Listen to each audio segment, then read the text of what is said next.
Hello friends, तो जैसे कि हमने लास्ट टॉपिक में देखी थी द सिंपल इफ स्टेटमेंट, आज हम स्टेटमेंट देखेंगे। वो क्या है? The if else statement. ये भी क्या है? ये भी एक टू वे सिलेक्शन का टाइप है, इफ एल्स स्टेटमेंट। अब friends, the if else statement is an improvement over the simple if statement. Means ये क्या है? इम्प्रूवमेंट है किसमें? सिंपल इफ स्टेटमेंट में। ठीक है। In and simple if statement there is only one block of action statement. ये क्या कह रहा है कि सिंपल इफ स्टेटमेंट में एक्शन ब्लॉक सिर्फ एक ही था। मतलब एक्शन कब हो रहा था? जब हमारी कंडीशन ट्रू आ रही थी। फॉल्स आ रही थी तो कोई एक्शन नहीं हो रहा था, कोई आउटपुट हमारे पास नहीं आ रहा था, ब्लैंक आ रहा था। ठीक है, तो उसमें एक ही एक्शन ब्लॉक था। अब आगे क्या कह रहा है ये? This block gets executed when the test condition is evaluated to be true. In case the test condition false, then false action will be taken. क्या कह रहा है इसमें? द इफ एल्स स्टेटमेंट में क्या होगा? अगर कंडीशन ट्रू एक्शन होगा, अगर फॉल्स है तो भी एक्शन होगा, वो क्या होगा? फॉल्स होगा। ठीक है, यानी कि उसमें सिर्फ एक ही केस में एक्शन हो रहा था, ट्रू केस में ट्रू एक्शन। यहाँ पे दोनों केस में एक्शन होगा। अगर कंडीशन ट्रू है तो ट्रू एक्शन होगा, अगर फॉल्स है तो फॉल्स एक्शन होगा। क्यों? क्योंकि यहाँ पे इफ के साथ हमारे पास एक और भी वर्ड है, एल्स। ठीक है, एल्स का मतलब ही क्या होता है? इफ दिस, मतलब अगर ये हो रहा है तो ठीक है, नहीं तो एल्स दूसरी स्टेटमेंट एग्जीक्यूट होगी। अब आप सिंटेक्स देखो।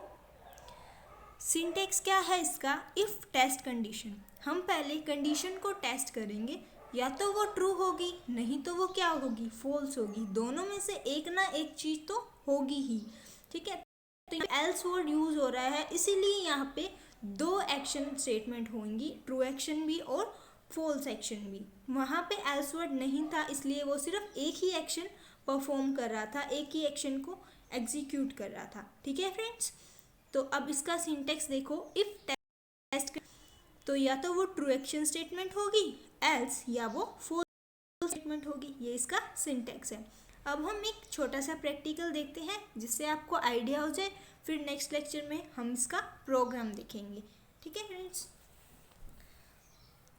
Practical hash include stdio.h main function, और उसके बाद इंट ए हमने क्या ले लिया? वेरिएबल, और इंट है डाटा टाइप। अब हमने ए को वैल्यू दी, A is equal to 20।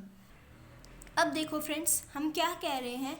If A greater than 18, क्या ए 18 से बड़ा है तो प्रिंट एफ हो जाए you are allow for voting. मतलब अगर ए जो है 18 से बड़ा है तो प्रिंट क्या हो जाए? You are allow for voting. नहीं तो नहीं है, नहीं तो क्या प्रिंट हो जाए? Sorry, better luck next time. ठीक है, अगर बड़ा है तो क्या प्रिंट होए? You are allow for voting. मतलब अगर कंडीशन ट्रू है तो ऊपर वाली स्टेटमेंट प्रिंट होके आ जाए, you are allow for voting. अगर कंडीशन फॉल्स है, एल्स, तो क्या प्रिंट होके आ जाए? Sorry, better luck next time. तो हमने क्या वैल्यू दी है? यहाँ ए को हमने वैल्यू दी है 20। मीन्स 20 वैल्यू 18 से बड़ी है, तो हमारे पास क्या आएगा? You are allow for voting. ये हमारा आउटपुट आ जाएगा।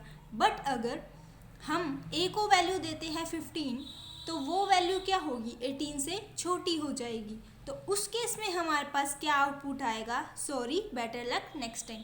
ठीक है फ्रेंड्स, तो यही डिफरेंस है इफ स्टेटमेंट में और इफ एल्स स्टेटमेंट में।